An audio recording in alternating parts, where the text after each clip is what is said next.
Hey everyone, this is Sam with Wrestling Overtime, and we are going to be talking about WWE Friday Night Smackdown. It was in Memphis, Tennessee on January 30th, 2020, and I was expecting a great show out of this. A little disappointed that they didn't put Jerry Lawler here, since he is the king of Memphis, and they had Corey Graves and Michael Cole. I know that they're the SmackDown announcers, but I wish they would have slid the king in there for just a little bit and brought the crowd up.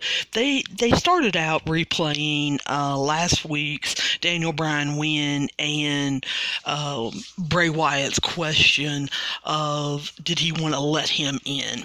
And of course the crowd starts off with the yes chant, and it ends with Daniel Bryan, of course, doing the yes chant. And then they flash to Daniel Bryan taping up his hands. And The Miz walks up and tells him to defeat The Fiend. He gives okay promo. The Miz is usually a better talker, and I don't know if he was being stilted or kind of toning things down because he is supposed to be nervous about the Fiend getting after his family and supposedly, being in his house with Maurice. Not sure, but it wasn't the typical Miz promo that we're used to. He's been a great talker since he started in the WWE and was really expecting a little more out of it. Can't say enough how much I love Daniel Bryan's new look. I think it makes him look a lot younger and a little like he's on the edge, like he can go one way or another, whether that be evil or whether that be the good guy, clean shaven babyface. But it does make him look different, and I'm really enjoying that. They talk about how the main event is going to be Roman and Bryan versus King Corbin and Dolph. And they start off kind of plugging this, and this is going to be the big match. I still don't know about this. With their past, Roman Reigns and Daniel Bryan, I don't know if they're really believable together. I know that they're kind of coming together to defeat King Corbin and his sidekick Dolph, and I understand that a little bit, but I don't know if I really truly buy this whole Daniel Bryan and Roman Reigns partnership, and not sure that I even like it. But anyway, they decided to kick off things in the live event with Sasha Banks coming out, and of course Emo Bailey is by her side. I absolutely cannot stand Bailey wearing that title around her neck. I think it looks stupid. I don't understand why she can't wear it around her waist, why she can't carry it, why she can't hold it up. Why is it around her neck? It's just something stupid. I hate the whole Bailey character now. I hate Emo Bailey. I don't like her dark hair. And I know that WWE is trying something different with her, trying to, expand her career and everything. But this is, for me, go away heat. This isn't, I want to hate Bailey. This is, go away, go change your look, go to another wrestling company, just get off my screen, Bailey. I don't know. I can't take it. Then they come out and they start talking about how they're the leaders of the SmackDown locker room. And I start thinking, well, is that something that you really need to brag about? Because the SmackDown locker room is not that great. You're talking Lacey Evans and Dana Brooke, who come out and they start, talking, and then Alexa Bliss and Nikki Cross come out and start talking tag team titles. And I'm thinking, is this the locker room you really want to be the leader of? Is this something that you're proud of? Um, Again, I know several of you are getting tired of hearing me say it, but I really wish that they would totally change Lacey. I think they're headed that way. They started off talking about her being a Marine, a couple weeks ago. I have been wanting that. I want them to talk about how Lacey is a true American hero and went to the Middle East and was deployed and everything for us as a Marine. And I want them to bring that to her character. I want them to change her outfit. I don't care, if she is the classy Southern Belle, but I think she can be both. And I think from listening to her interviews on some other podcasts and listening to her in some interviews reading about her in some articles and stuff, I think she is smart enough to actually pull that off. And so I kind of want them to run down the middle with this as far as making her that classy Southern belle, but also, that bad Marine, and that she can literally destroy some people. I like that Alexa Bliss is back. I know several people have wrote me and talked to me and tweeted me and said they can't stand Alexa Bliss, that they don't think that she can wrestle. Well, I think when she is not injured, number one, I think that she is a talking machine. But number two, with her having gymnastics in her past and being a gymnast, I think she is a really good wrestler when she's not injured. But I think probably in the last year and a half, that's all she's been, is injured. And so I don't think that we've really seen the true Alexis Bliss probably in a year and a half. Now, as far as Nikki Cross, I said this last week, I want her more to go back to the crazy Nikki Cross and almost have Alexa Bliss be her keeper, her person that kind of calms her down or lets her explode. I wish that she would go back, to more of the sociopathic Nikki Cross. I don't enjoy when they only have two in the ring, because I feel like the women don't flow in and out in the tag team triple matches. I think I would like it a little more if they could choreograph something with three of them in the ring and then their partners on the outside of the ring where they could tag in. I think it would be more fast moving. I think it also would be harder to do, but I think it would put on a better match than just having two of them in the ring and them having to figure out how they're going to get to each other's sides to get someone basically to slap them on the back. And I don't know. To me, it's just not natural how they get to different sections of the ring. I don't feel like they use the empty corner that much. And I guess I just feel in most triple threat matches, but especially the women's match, that they're just moving to slide in the right position and they're not really telling a story. They're not really acting natural. And so it just kind of seems herky-jerky to me. And I can't get into it. It's hard for me to find it believable.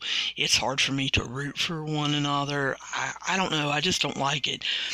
I kind of want, if WWE doesn't need to pull them, and I'm not just talking about the Smackdown women's roster, but I'm wondering if WWE doesn't need to pull some people off the road, put them down at the Performance Center, give them more practice time, and let them choreograph their TV matches a little better, especially with this new tag team that they're trying to put together with Dana Brooke and Lacey Evans.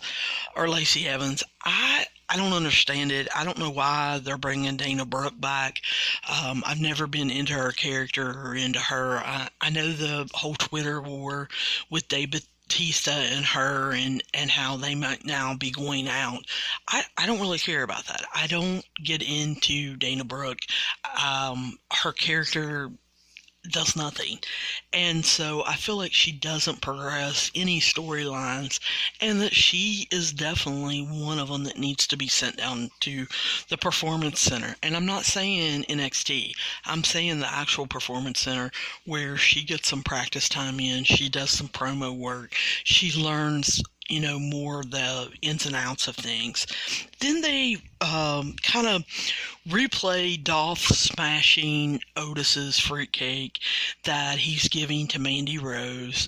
And then they kind of show Otis and Mandy kind of, I guess, talking. It was supposed to be awkward, and it became awkward. I'm not real sure where this is going. It's kind of stupid to me, if you ask me.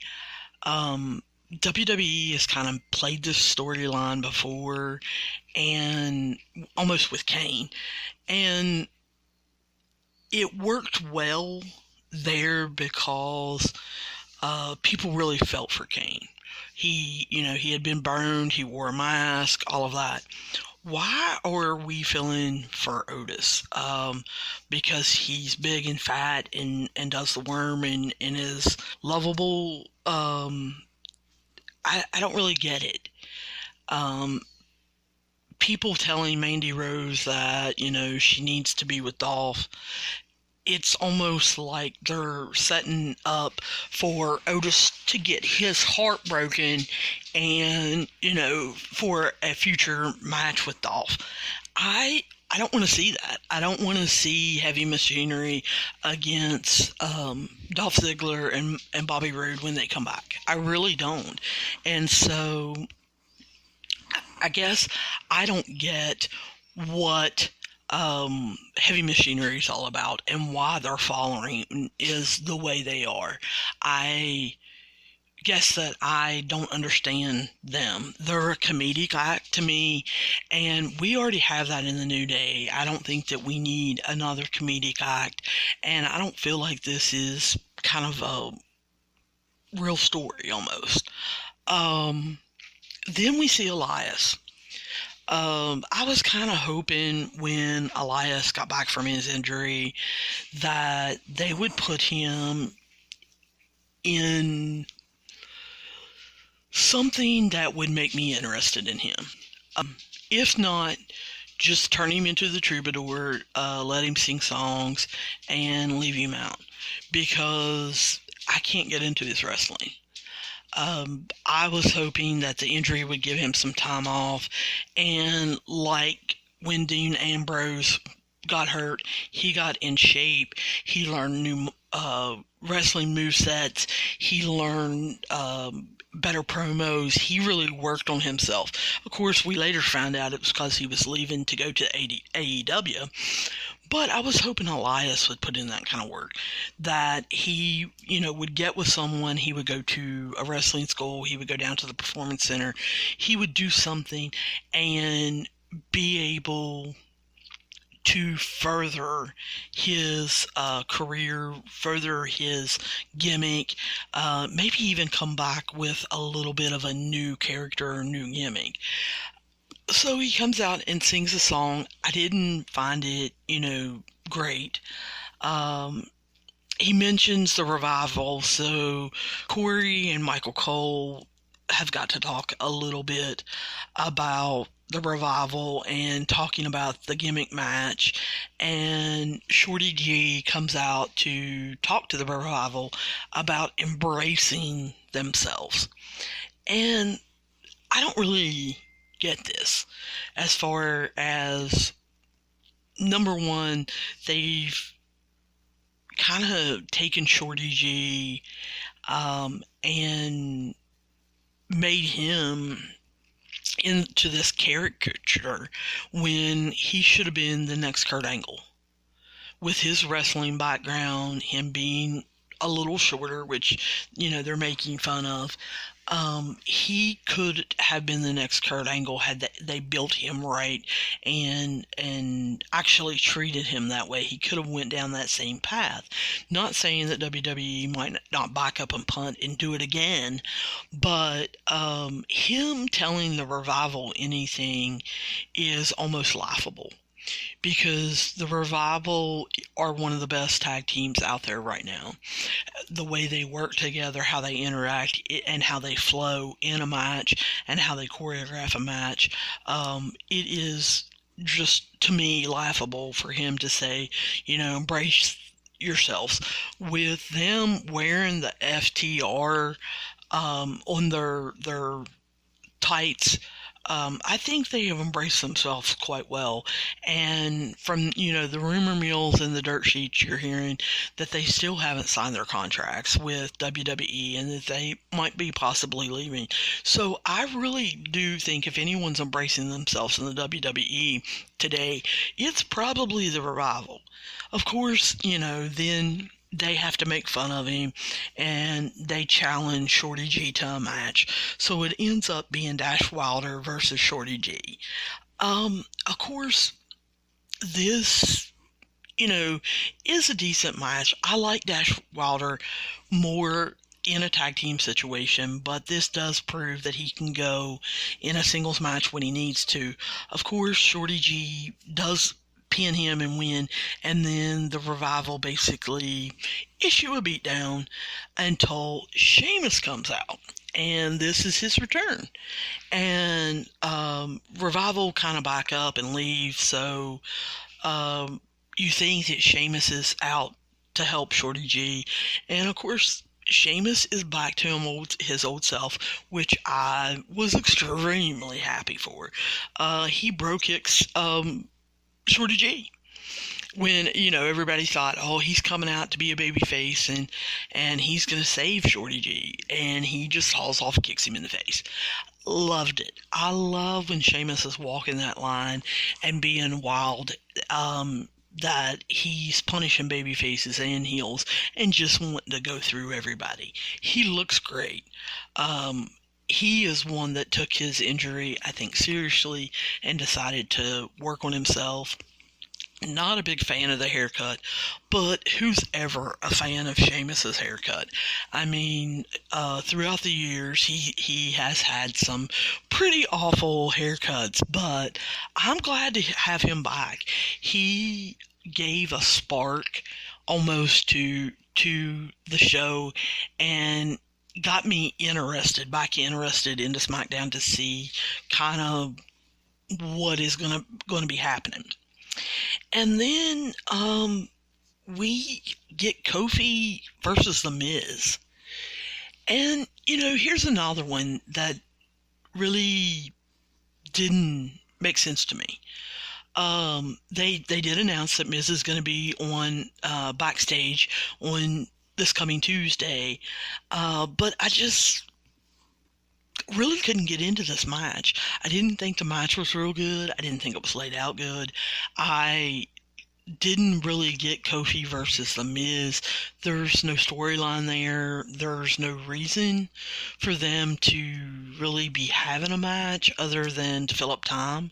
I thought Miz was a babyface, but no, because he's taken on Kofi, who is definitely more of a babyface than he is. So,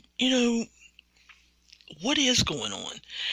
And I kind of understand that WWE is trying to show that there's a lot of frustration in The Miz and that he is going through this, losing streak, not winning, not being successful in any part of his life since The Fiend came in. But I don't get why he had to take on Kofi. And of course, then we have Michael Cole describing him as an emotional wreck and saying that Bray has changed him. So, if Bray Wyatt or The Fiend has changed The Miz, does this make him a heel now? I hope so. I hope they flip him back heel. He has been one of the best heels around for the decade. He had more matches this past decade, than anyone else. And he did, 98% of them as a heel. And they were awesome. And since he turned babyface because of his USA show, I haven't really enjoyed him as much on the wrestling shows. Now, I love the Miz and Mrs., and I can separate him when he goes home to his family from the character that he portrays on TV. I can do that. I'm smart enough to do that, and I can enjoy him being ill on, Smackdown or on Raw or on Backstage or wherever they choose to put him, and have him, be his normal self or his total babyface self on Miz and Mrs. So I think WWE a lot of times, as they've shown with the wedding crap that they've shown with Bobby Lashley and Lana, that they are almost going backwards. They're not trusting the audience to be smart. They're not trusting us to get involved, being able to separate things. They're not taking us along for a ride anymore. So we really, I don't know, I guess I'm asking for more, and they're not giving it to me. So then we kind of see Roman Reigns and Daniel Bryan being interviewed. Like I said earlier, I don't understand how these two are partners. Yeah, they both got jumped, but is that enough to get them to work together? So I really find this hard to get into. And of course, since Bray Wyatt and The Fiend is the hottest thing in wrestling right now, they both immediately start talking about Bray Wyatt instead of the match coming up. And so that even more makes me not want to watch this match. I don't want to see King Corbin and Dolph against them. Their focus is on The Fiend. And that's great and all how WWE is trying to show that they've got this split focus, and how, they may lose because they're concentrating too much on The Fiend. I know that. I understand that. But I don't understand why they're partners. I don't understand why they're taking on King Corbin and Dolph. And so I really wish they would have taken the time to use this promo to tell me, to show me how they've settled their differences, or, what exactly is going on. So then Daniel Bryan starts talking about Miz mentally breaking down, leading to that being, I guess, the storyline that, Michael Cole started 5 minutes earlier about him just falling apart and everything. And then Roman announces that he's entering the Rumble and that he'll face Daniel Bryan at WrestleMania. And I'm kind of like, say what? You guys are supposed to be partners tonight, and this is all that's on your mind. And I'm not really getting the flow here. And so I just don't really get what's going on. Now, we see Heavy Machinery come out. We see, Otis versus Drew Gulak. And like I said last week, when Gulak comes out, it's a jobber match. They have pretty much thrown him to the wolves. They are pretty much just setting it up that if Drew Gulak comes in, whoever is taking him on is winning. that it's not even going to be close. I don't really get the whole PowerPoint presentation thing. I'm not sure if that's something he did in NXT. I didn't watch him in NXT, so I don't know if this is a new gimmick or something that NXT has created and he's brought up, or if this is a new gimmick. You guys feel free to write me at wrestlingovertime@gmail.com. Get on Wrestling Overtime on Twitter or on Facebook and explain this to me, because I don't understand how Drew Gulak, probably 6 months ago, people were really praising him, and now he's just basically in jobber matches, and Otis basically does all of his Carter tricks and beats him, and the fans go wild and everything. It's just kind of stupid to me. So then we have Braun Strowman versus Cesaro, and of course he brings out Sami Zayn and Shinsuke, and Cesaro is gonna do Cesaro. And I really wish that Cesaro and Sheamus could find their way back to each other. Not sure how that can happen with him being in a stable basically with Shinsuke and letting Sami Zayn be his mouthpiece. I love Cesaro. He is just, one of the better wrestlers. I wish that they would push him more. I wish they would give him a program, a longer program. I love the program that he did with Sheamus that led to them being tag team partners. That's best of 7-on-7. That helped him and really got him over. I loved Cesaro with Tyson Kidd before, TJ got hurt. But I really wish they would find a program for him, to kind of work with him. So, of course, you see Shinsuke get involved, and he hits Braun with the knee to knock him down and shoots him the look and everything. I am to the point where I'm almost done with Braun Strowman. It seems like WWE has basically ruined his character. He was supposed to be this monster of men, get these hands, and instead he's running around the ring and doing basically a shoulder tackle to people. I don't get his character. I was willing to go one of two ways, with him being this monster and the next great monster in the line of Undertaker and Kane. If you want to send him down that path, great, let's go.